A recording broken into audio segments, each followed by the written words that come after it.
سمع و بصر نے مولانا سید ابو العلا مودودی رحمۃ اللہ علیہ کی مشہور تفسیر تفہیم القرآن کی 6 جلدوں کو 6 آڈیو سی ڈی MP3 کی شکل میں تیار کیا ہے۔ القصص نام آیت نمبر 25 کے اس فقرے سے ماخوذ ہے وَقَصَّ عَلَيْهِ الْقَصَصَ، یعنی وہ سورہ جس میں القصص کا لفظ آیا ہے۔ لغت کے اعتبار سے قصص کے معنی ترتیب وار واقعات بیان کرنے کے ہیں، اس لحاظ سے یہ لفظ با اعتبار معنی بھی اس سورے کا عنوان ہو سکتا ہے، کیونکہ اس میں حضرت موسیٰ کا مفصل قصہ بیان ہوا ہے۔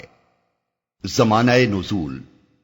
سورہ نمل کے ڈباچے میں ابن عباس اور جابر بن زید کا یہ قول ہم نقل کر چکے ہیں کہ سورہ شعراء، سورہ نمل اور سورہ قصص یکے بعد دیگرے نازل ہوئی ہیں۔ زبان، انداز بیان اور مضامین سے بھی یہی محسوس ہوتا ہے کہ ان تینوں سورتوں کا زمانہ نزول قریب قریب ایک ہی ہے، اور اس لحاظ سے بھی ان تینوں میں قریبی تعلق ہے کہ حضرت موسیٰ علیہ السلام کے قصے کے مختلف اجزاء جو ان میں بیان کیے گئے ہیں وہ باہم مل کر ایک پورا قصہ بن جاتے ہیں۔ سورہ شعراء میں نبوت کا منصب قبول کرنے سے معذرت کرتے ہوئے حضرت موسیٰ عرض کرتے ہیں کہ قوم فرعون کا ایک جرم میرے ذمے ہے جس کی وجہ سے میں ڈرتا ہوں کہ وہاں جاؤں گا تو وہ مجھے قتل کر دیں گے۔ پھر جب حضرت موسیٰ فرعون کے ہاں تشریف لے جاتے ہیں تو وہ کہتا ہے کیا ہم نے اپنے ہاں تجھے بچہ سا نہیں پالا تھا اور تو ہمارے ہاں چند سال رہا، پھر کر گیا جو کچھ کے کر گیا۔ ان دونوں باتوں کی کوئی تفصیل وہاں نہیں بیان کی گئی، اس سورے میں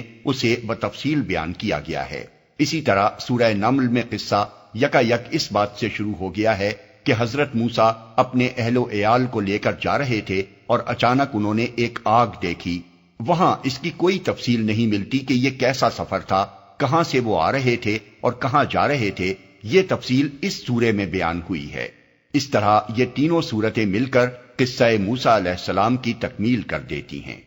موضوع اور مباحث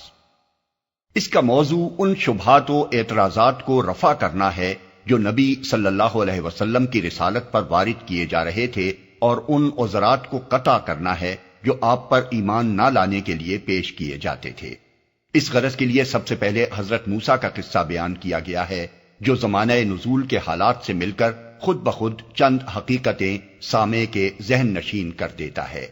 اول یہ کہ اللہ تعالیٰ جو کچھ کرنا چاہتا ہے اس کے لیے وہ غیر محسوس طریقے سے اسباب و ذرائع فراہم کر دیتا ہے۔ جس بچے کے ہاتھوں آخر کار فرعون کا تختہ الٹنا تھا، اسے اللہ نے خود فرعون ہی کے گھر میں اس کے اپنے ہاتھوں پرورش کرا دیا، اور فرعون یہ نہ جان سکا کہ وہ کسے پرورش کر رہا ہے۔ اس خدا کی مشیت سے کون لڑ سکتا ہے اور کس کی چالیں اس کے مقابلے میں کامیاب ہو سکتی ہیں۔ دوسرے یہ کہ نبوت کسی شخص کو بڑے جشن اور زمین و آسمان سے کسی بھاری اعلان کے ساتھ نہیں دی جاتی۔ تم کو حیرت ہے کہ محمد صلی اللہ علیہ وسلم کو چپکے سے یہ نبوت کہاں سے مل گئی اور بیٹھے بٹھائے یہ نبی کیسے بن گئے، مگر جن موسیٰ علیہ السلام کا تم خود حوالہ دیتے ہو کہ لولا اوتیا مثل ما اوتیا موسیٰ، انہیں بھی اسی طرح راہ چلتے نبوت مل گئی تھی، اور کسی کو کانوں کان خبر بھی نہ ہوئی تھی کہ آج طور سینا کی سنسان وادی میں کیا واقعہ پیش آ گیا۔ موسیٰ خود ایک لمحے پہلے تک نہ جانتے تھے کہ انہیں کیا چیز ملنے والی ہے، آگ لینے چلے تھے اور پیمبری مل گئی۔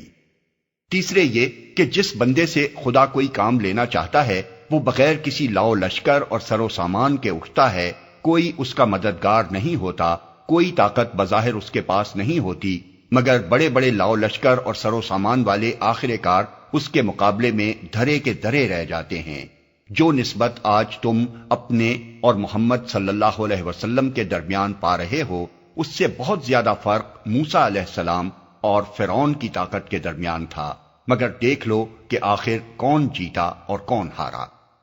چوتھے یہ کہ تم لوگ بار بار موسیٰ کا حوالہ دیتے ہو کہ محمد کو وہ کچھ کیوں نہ دیا گیا جو موسیٰ کو دیا گیا تھا، یعنی عصا اور ید بیضا اور دوسرے کھلے کھلے معجزے۔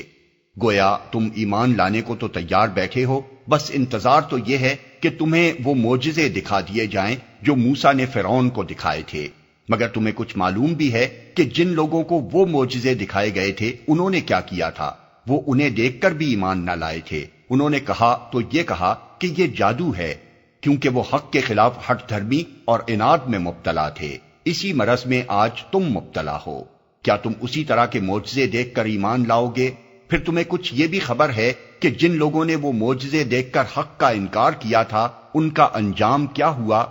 آخر کار اللہ نے انہیں تباہ کر کے چھوڑا۔ اب کیا تم بھی ہٹ دھرمی کے ساتھ معجزہ مانگ کر اپنی شامت بلانا چاہتے ہو؟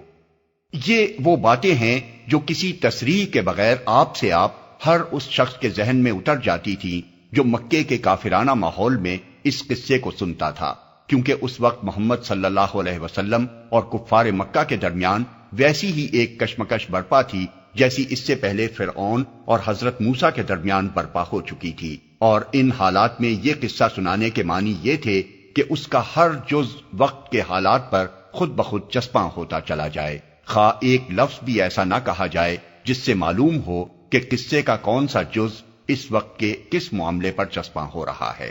اس کے بعد 5ویں رکوع سے اصل موضوع پر براہ راست کلام شروع ہوتا ہے۔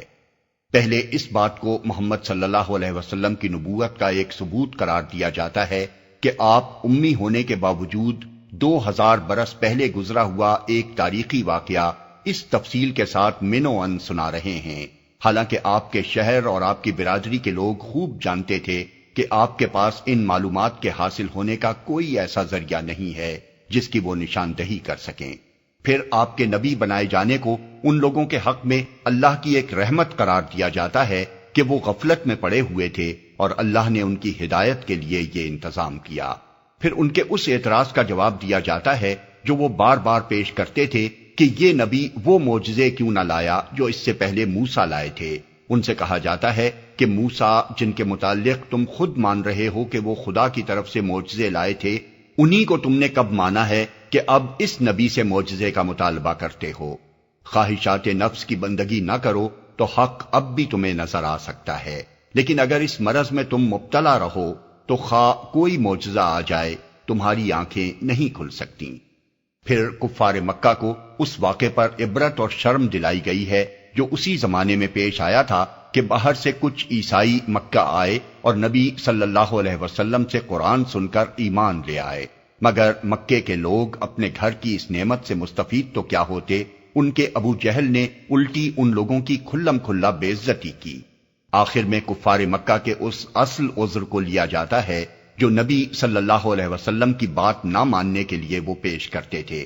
ان کا کہنا یہ تھا کہ اگر ہم اہل عرب کے دین شرک کو چھوڑ کر اس نئے دین توحید کو قبول کر لیں تو یکا یک اس ملک سے ہماری مذہبی، سیاسی اور معاشی چودراہٹ ختم ہو جائے گی، اور ہمارا حال یہ ہوگا کہ عرب کے سب سے زیادہ بااثر قبیلے کی حیثیت کھو کر اس سرزمین میں ہمارے لیے کوئی جائے پناہ تک باقی نہ رہے گی۔ یہ چونکہ سرداران قریش کی حق دشمنی کا اصل محرک تھا اور باقی سارے شبہات و اعتراضات محض بہانے تھے جو وہ عوام کو فریب دینے کے لیے تراشتے تھے، اس لیے اللہ تعالیٰ نے اس پر آخر سورہ تک مفصل کلام فرمایا ہے اور اس کے ایک ایک پہلو پر روشنی ڈال کر نہایت حکیمانہ طریقے سے ان تمام بنیادی امراض کا مداوع کیا ہے جن کی وجہ سے یہ لوگ حق اور باطل کا فیصلہ دنیاوی مفاد کے نقطہ نظر سے کرتے تھے۔